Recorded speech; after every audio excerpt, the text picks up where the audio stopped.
Hi friends, welcome to Geeth's kitchen. ഇന്നത്തേത് wine ഫിൽട്രേഷൻ്റെ video കേട്ടോ. അപ്പോൾ നമ്മുടെ വൈൻ കെട്ടി വെച്ചിട്ട് 21 ദിവസം കഴിഞ്ഞിട്ടുണ്ട്. അപ്പോൾ ഞാനിവിടെ വൈൻ ഫിൽറ്റർ ചെയ്യാൻ പോവുകയാണ്.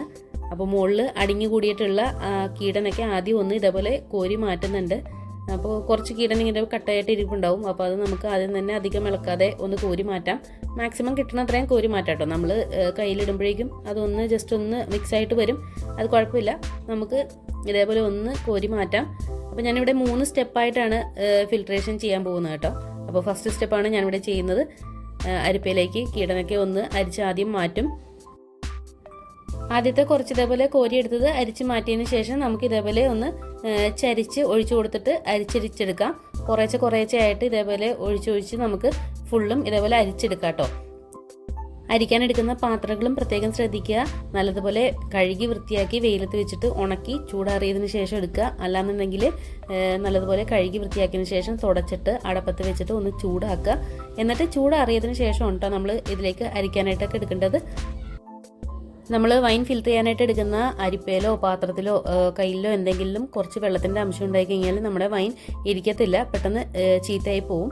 അപ്പോൾ അതുകൊണ്ട് പ്രത്യേകം ശ്രദ്ധിക്കുക. നല്ലതുപോലെ കഴുകി ഉണക്കിയിട്ടൊക്കെ എടുക്കുക. ഇത് നമ്മൾ നമ്മുടെ വീട്ടിലത്തെ ആവശ്യത്തിന് വേണ്ടി കിട്ടുന്ന വൈനാണ് കേട്ടോ. നമ്മൾ സെയിലിന് വേണ്ടി കിട്ടുന്നതല്ല, നമ്മളുടെ വീട്ടിലത്തെ ആവശ്യങ്ങൾക്ക് വേണ്ടി മാത്രം കിട്ടുന്ന വൈനാണ് കേട്ടോ. അപ്പോൾ നമ്മുടെ വൈൻ ഫിൽട്രേഷൻ്റെ ഫസ്റ്റ് സ്റ്റെപ്പ് ഏകദേശം തീരാറായിട്ടുണ്ട്. ഭരണിയിൽ ലാസ്റ്റ് ഉണ്ടായിരുന്നത് ഞാൻ അരിപ്പയിലേക്ക് ഒഴിച്ചു കൊടുത്തിട്ടുണ്ട്. ഇനി നമുക്ക് ഇതും ഒന്ന് ഇളക്കിയതിന് ശേഷം അരിച്ച് കീടം മാറ്റി വെക്കാം. അപ്പോൾ നമ്മുടെ ഫസ്റ്റ് സ്റ്റെപ്പ് കംപ്ലീറ്റ് ആയിട്ടുണ്ട്. ഇനി നമ്മൾ ഈ അരിപ്പയിൽ അരിച്ചെടുത്ത വൈൻ ഇനി നമ്മൾ തോർത്തിൽ ഒന്ന് അരിച്ചെടുക്കും.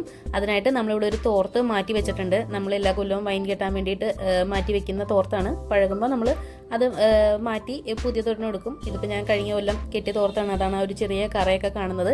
അപ്പോൾ നമ്മൾ ഇതിനു വേണ്ടി മാത്രം എടുക്കുന്ന തോർത്താണ് കേട്ടോ. അപ്പോൾ നല്ലതുപോലെ കഴുകി വൃത്തിയാക്കിയതിന് ശേഷം വെയിലത്തൊക്കെ ഇട്ട് ഉണക്കി നമ്മളിതുപോലെ മടക്കി വെക്കും. എടുക്കുമ്പോഴും അതേപോലെ നല്ലതുപോലെ കഴുകി വൃത്തിയാക്കി ഉണക്കി ഇട്ട് വേണം എടുക്കാനായിട്ടും.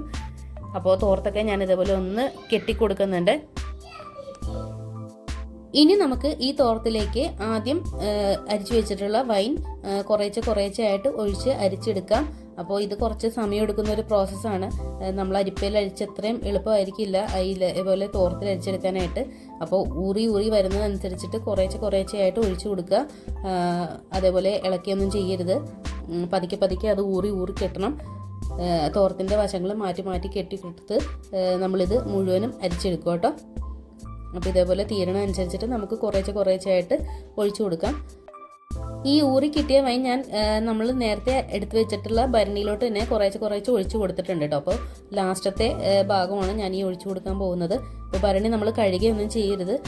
നല്ല വൃത്തിയുള്ളൊരു തുണി വെച്ചിട്ട് തുടച്ചെടുത്തിട്ടാണ് ഞാനിതിലേക്ക് നമ്മൾ അരിച്ചെടുത്തിട്ടുള്ള 2 പ്രാവശ്യം അരിച്ചെടുത്തിട്ടുള്ള വൈൻ ഒഴിച്ചു കൊടുത്തിട്ടുള്ളത് കേട്ടോ.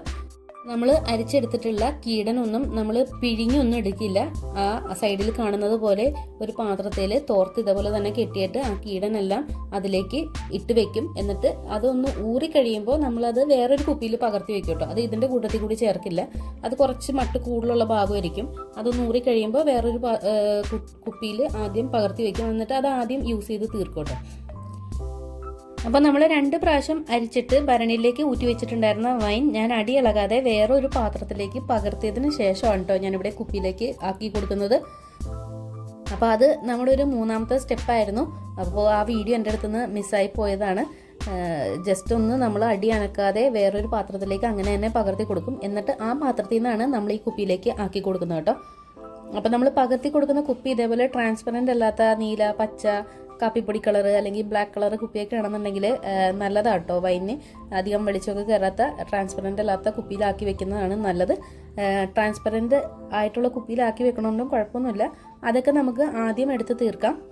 കുറച്ച് നാൾ ഇരിക്കണം എന്നുണ്ടെങ്കിൽ ഒക്കെ ഇങ്ങനത്തെ ട്രാൻസ്പെറൻ്റ് അല്ലാത്ത കുപ്പികളിൽ ആക്കി വെക്കുന്നതാണ് കേട്ടോ നല്ലത്. അപ്പോൾ ഞാനിവിടെ കുപ്പിയുടെ കഴുത്ത് വരെ ഒഴിച്ചു കൊടുത്തിട്ടുള്ളൂ കേട്ടോ. അധികം ഒഴിച്ചു കൊടുക്കില്ല, നിറയേം ഒഴിച്ചു കൊടുക്കില്ല. കുറച്ച് എയർ പാസേജിനുള്ള ഒരു സ്പേസ് അതിൻ്റെ അകത്ത് വിട്ടിട്ട് വേണം ഒഴിച്ചു കൊടുക്കാനായിട്ട്. അല്ലെങ്കിൽ ചിലപ്പോൾ പൊങ്ങിയൊക്കെ വരും. അപ്പോൾ അപ്പോൾ നമ്മുടെ വൈൻ ഫിൽട്രേഷൻ ഏകദേശം കഴിയാറായിട്ടുണ്ട്. ഇനി കുപ്പികളിലേക്ക് പകർത്തിയാൽ മാത്രം മതി. കുപ്പികളിലേക്ക് പകർത്തിയതിന് ശേഷം നമ്മൾ ക്യാപ്പ് ഇട്ടിട്ട് കുപ്പികളൊക്കെ ഒന്ന് കഴുകും. എന്നിട്ട് നല്ലതുപോലെ തുടച്ചിട്ട് ക്യാപ്പ് വീണ്ടും ലൂസാക്കിയിട്ട് വെക്കും. അല്ലാന്നുണ്ടെങ്കിൽ വൈനിന് വീര്യം കൂടി വരുമ്പോൾ കുപ്പിയൊക്കെ പൊട്ടി പോകാനായിട്ടൊക്കെ ചാൻസ് കൂടുതലാണ്. വൈൻ ഇരിക്കും തോറും വീര്യം കൂടി വരും. നമ്മൾ 21 ദിവസത്തേക്ക് നമുക്ക് ഏകദേശം വൈൻ ഉപയോഗിക്കാനൊക്കെ ആയിട്ടുണ്ട്. ഇനി ഒരു 21 ദിവസം കൂടി വെച്ചാൽ കുറച്ചുകൂടി ബെറ്റർ ആയിരിക്കും. അതല്ല, എത്ര നാളിരിക്കുന്നോ അത്രയും ബെറ്ററായി വരുള്ളൂ. വൈൻ ഇരിക്കും തോറും വീര്യം കൂടിയേ വരുള്ളൂ. അപ്പോൾ നമ്മളുടെ ഈ മധുരമൊക്കെ നല്ലതുപോലെ കുറഞ്ഞ് ഈ ഒരു റെഡിഷ് കളറൊക്കെ മാറി വേറൊരു നല്ലൊരു കളറിലേക്ക് തന്നെ വൈൻ മാറും. അപ്പോൾ വൈൻ ഊറ്റുമ്പോൾ പ്രത്യേകം ശ്രദ്ധിക്കുക. നമ്മൾ ഊറ്റുന്ന പാത്രത്തിലോ ഗ്ലാസ്സിലോ കുപ്പിയിലോ എവിടെയും വെള്ളത്തിൻ്റെ അംശം ഉണ്ടാവാതെ പ്രത്യേകം ശ്രദ്ധിക്കുക. അങ്ങനെ ആയാൽ നമ്മുടെ വൈൻ പെട്ടെന്ന് മോശമായി പോവും. അപ്പോൾ അത് പ്രത്യേകം ശ്രദ്ധിക്കുക. കുറച്ച് ഹറി ആയിട്ട് എടുത്തിട്ടുള്ള വീഡിയോ ആണ്, അതാണ് ചില ഭാഗങ്ങളൊക്കെ മിസ്സായി പോയിട്ടുള്ളത്. അപ്പോൾ നമ്മുടെ വൈൻ ഫിൽട്രേഷൻ എല്ലാവർക്കും ഇഷ്ടപ്പെട്ടിട്ടുണ്ടാവും എന്ന് വിചാരിക്കുന്നു. വീഡിയോ ഇഷ്ടമായ ലൈക്ക് ചെയ്യണം. നിങ്ങളുടെ പ്രിയപ്പെട്ടവർക്ക് ഷെയർ ചെയ്ത് കൊടുക്കാൻ വേണ്ടി മറക്കരുത്. വീണ്ടും നല്ലൊരു റെസിപ്പിയുമായി വരുന്നത് വരെ എല്ലാവർക്കും ഗുഡ് ബൈ.